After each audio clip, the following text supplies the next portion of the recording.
علیہ السلام سے آ کر عرض کیا حضور عمر کی غیرت برداشت نہیں کرتی کہ عورتیں بے پرد ہو کر باہر نکلیں۔ حضور نے فرمایا میں خود کچھ نہیں کر سکتا، وما ينطق عن الهوى ان هو الا وحی یوحی۔ اور اتنے میں جبرائیل امین بھی قرآن لے کر آئے ہیں کہ عمر کی غیرت برداشت نہیں کرتی تو رب تعالیٰ کی غیرت بھی برداشت نہیں کرے گا۔ حضرت عائشہ رضی اللہ عنہ پہ بہتان باندھتے ہیں منافقین، اور حضور ہر ایک سے مشورہ کر رہے ہیں کہ کیا کیا جائے، مجھے مشورہ دو۔ حضرت علی سے بھی مشورہ کیا گیا، حضرت عثمان سے مشورہ کیا گیا، اور جب حضرت عمر سے مشورہ کیا تو حضرت عمر نے کہا حضور مجھے یہ بتائیں عائشہ سے نکاح کس نے کرایا؟ اور میں آپ کو بتاؤں کہ سیدہ عائشہ صدیقہ رضی اللہ تعالی عنہ سے نکاح رب تعالی نے کرایا ہے حضور علیہ السلام سے۔ حضرت جبرائیل امین آئے، ریشم کے کپڑے میں تصویر لی ہوئی ہے۔ حضور فرماتے ہیں جب میں نے کھول کر دیکھا تو عائشہ تیری تصویر تھی، اور مجھے جبرائیل نے کہا کہ اللہ نے آپ کا نکاح حضرت عائشہ سے کر دیا ہے۔ تو کہنے لگے حضور مجھے یہ بتائیں یہ نکاح میں نے کیا ہے یا کسی نے اور نے؟ کہا اللہ وحدہ لا شریک نے۔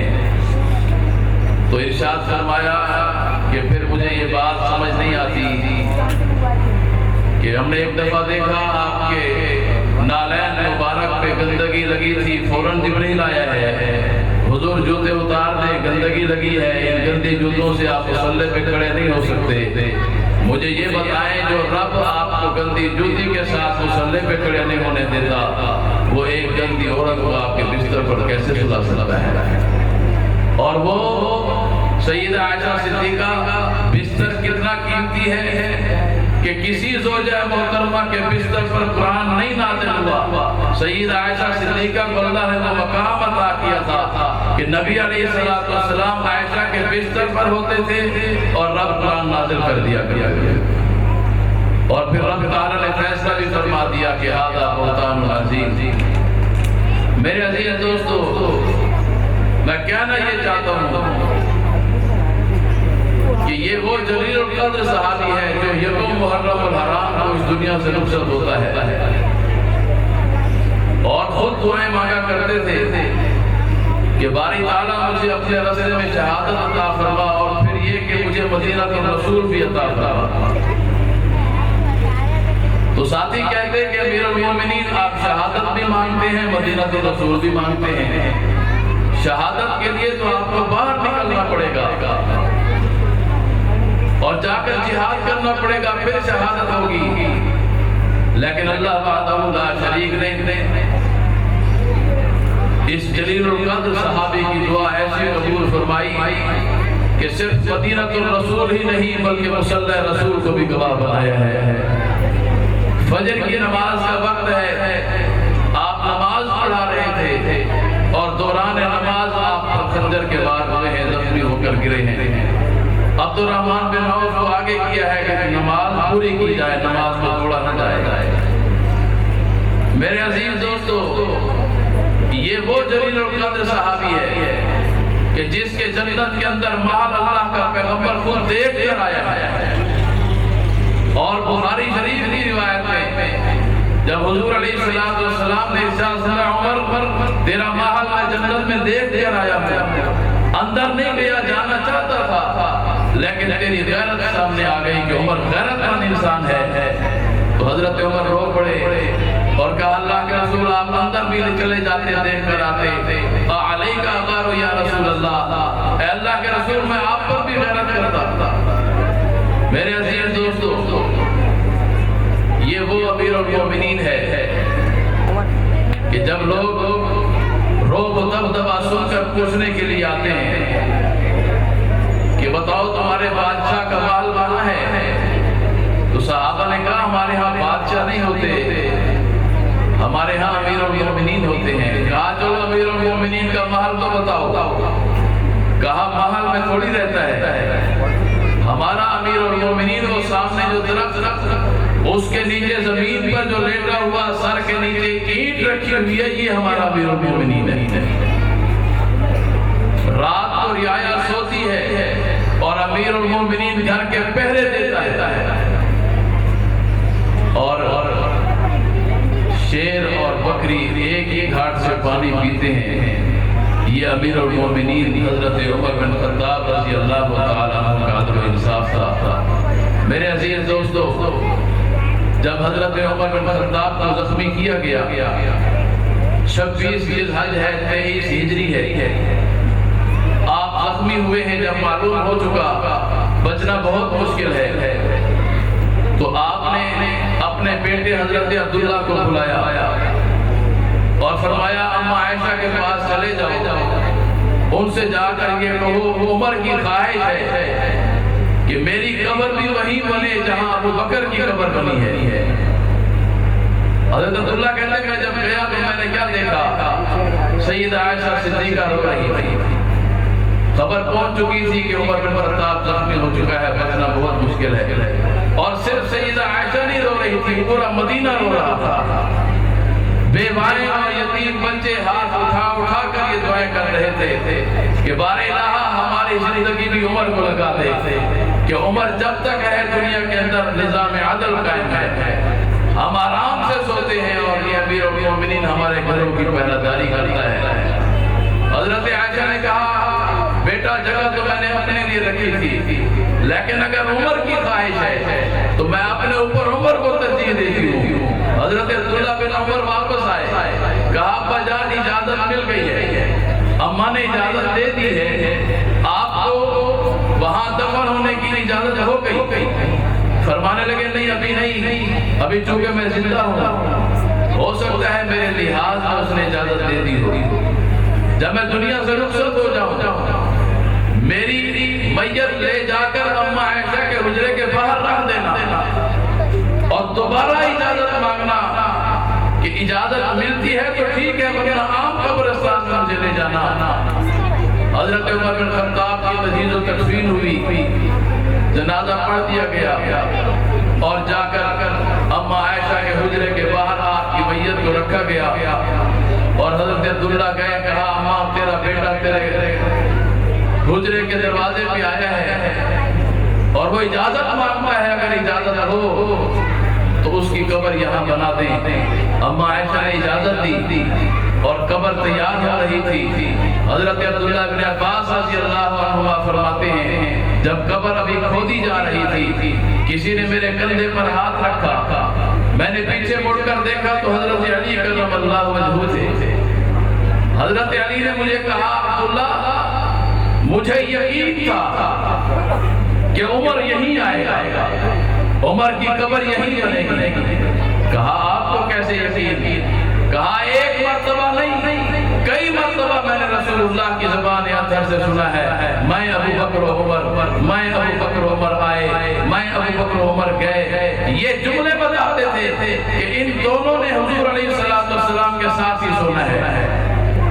اور پھر نبی علیہ السلام ایک مرتبہ تشریف لا رہے ہیں تو صحابہ نے جب یہ منظر دیکھا، درمیان میں حضور ہیں، ایک طرف ابو بکر ہیں، دوسری طرف عمر ہیں، صحابہ دیکھ کر خوش ہو رہے تھے. حضور قریب آئے، پوچھا کیا بات ہے، اتنا خوش کیوں ہو رہے ہو؟ صحابہ نے کہا حضور یہ منظر دیکھ کر کہ ایک طرف ابو بکر ہے، دوسری طرف عمر ہے، یہ منظر دیکھ کر ہم خوش ہو رہے ہیں. اللہ کے پاک پیغمبر نے ارشاد فرمایا پھر خوش ہو جاؤ، ہاکذا نبعث یوم القیامہ، قیامت کے دن بھی ہم اسی طرح اٹھائے جائیں گے.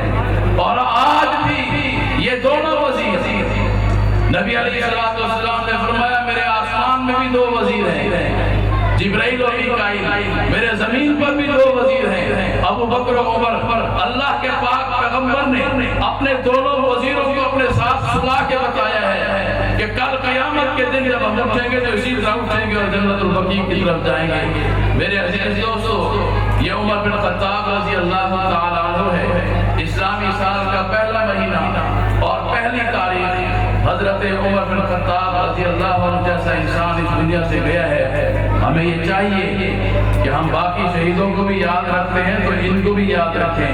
ان کے احسان ہیں اسلام پر، ان کی قربانیاں ہیں، ان کے کارنامے ہیں کہ آج اسلام ہم تک پہنچا ہے. اللہ وحدہ لا شریک صحیح معنوں میں ہمیں صحابہ کرام سے محبت نصیب فرمائے، اور پھر ساتھ ساتھ یہ دعا بھی ہے کہ اللہ تعالیٰ اس ادارے کو دن دگنی رات چگنی ترقی عطا فرمائے، اور مفتی محمد ارشاد صاحب کی خدمات کو اللہ تعالیٰ اپنی بارگاہ میں قبول فرمائے۔ وآخر دعوانا الحمدللہ رب العالمین۔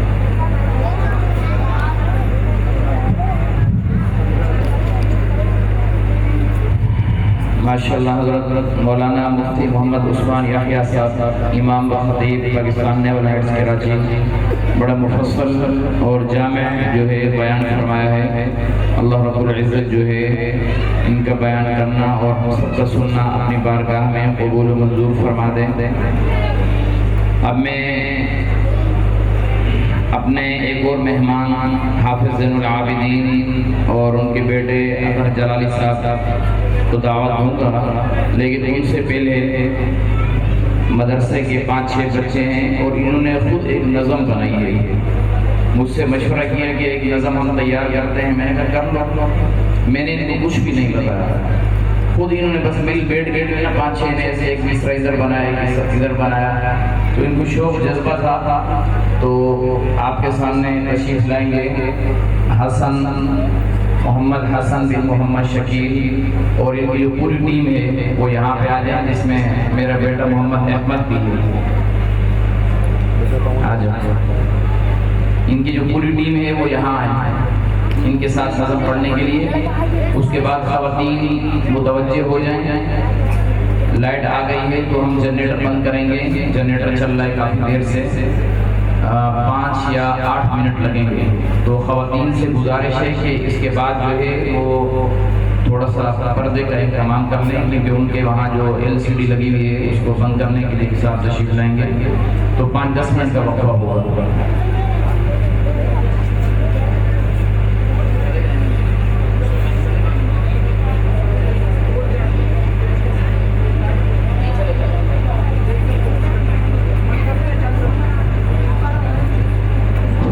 السلام علیکم ورحمۃ اللہ وبرکاتہ۔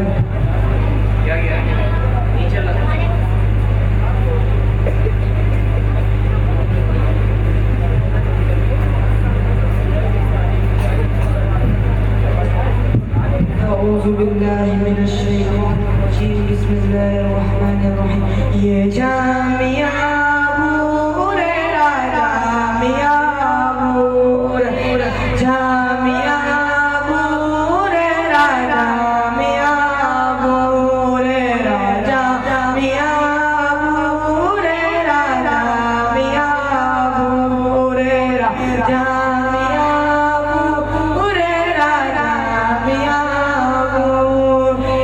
مدرسے کا اعلان ہے،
الله خيرا. ماشاءاللہ اس سال ہمارے ہاں 40 بچوں نے ناظرہ قرآن کا ختم کیا ہے، طلباء طالبات نے۔ اب تک ناظرہ ختم کرنے والوں کی تعداد 200 سے اوپر ہو چکی ہے، اور 4 بچے اس سال حافظ قرآن بنے ہیں۔ 40 روزہ تعلیم و تربیت کورس میں 132 طلباء طالبات نے شرکت کی، اور آج وہ اپنی سند اعزازی وہ حاصل کریں گے سب سے آخر میں۔ ابھی یہ کہ 5-10 منٹ آپ لوگ جو ہے تھوڑا سا صبر بھی فرما لیں، اور بلکہ اللہ رب العالمین کا شکر ادا کر لیں۔ ابھی مجھے حضرت مولانا مفتی عثمان یحییٰ صاحب فرما رہے تھے کہ بس یہ آپ کی کرامت ہے کہ آج بارش نہیں ہوئی، ورنہ مستقل بارشیں ہو رہی ہیں اور آج بھی بتایا گیا ہے۔ تو ہم نے مستقل اللہ رب العالمین سے تعلق اور دعاؤں کا اہتمام رکھا، اور آج صبح تک یہ تھا، تو میں نے ساتھیوں کو یہ کہا کہ وَمَن يَتَوَكَّلْ عَلَى اللَّهِ فَهُوَ حَسْبُهُ، اللہ پر توکل کر کے کام شروع کرتے ہیں، انشاءاللہ اللہ کی مدد اس پر شامل حال ہو جائے گی۔ پھر میں ابھی مغرب میں بتا رہا تھا کچھ ساتھیوں کو کہ میں نے اس طرح دعا کی اللہ سے کہ یا اللہ ہم نے تیری رضا کے لیے یہ کام شروع کیا ہے، اور آج یہ بچوں کی خوشی ہے، ان کی خوشی کا موقع ہے۔ 40 روزہ تعلیم و تربیت کورس کرنے والے 132 طلباء طالبات کو سند ملے گی، انعام ملیں گے، اور 40 بچے جو ختم قرآن والے ہیں ان کو سند اور انعام دیے جائیں گے۔ یہ ان کی خوشی ہے۔ یا اللہ اگر آپ کو ان کی خوشی پسند ہے اور ہمارا یہ کام بھی ٹوٹا پھوٹا پسند ہے، تو آج تھوڑا ہمیں موقع نصیب فرما دے کہ ہمارا یہ پروگرام ہو جائے۔ باقی اللہ رب العالمین جیسے آپ کی مرضی۔ تو یہ جب تک ہم اس طرح کرتے ہیں کہ شکر ادا کر لیتے ہیں، یعنی الحمدللہ، یہ تسبیح آپ پڑھتے رہیں الحمدللہ الحمدللہ، 5-10 منٹ کا وقفہ ہے، جنریٹر بند کر لیں اور وہ لائٹ پہ سارا سسٹم کر لیں۔ اس کے بعد جو ہے فوراً ملک کے مشہور معروف ناظر حافظ زین العابدین موجود ہیں اندر، اور ان کو میں اسٹیج پر ابھی لاؤں گا جب، اور ان کے بیٹے دونوں وہ بھی آ چکے ہیں، تو وہ آپ کو اپنا کلام سنائیں گے، ایمان تازہ کریں گے۔ جی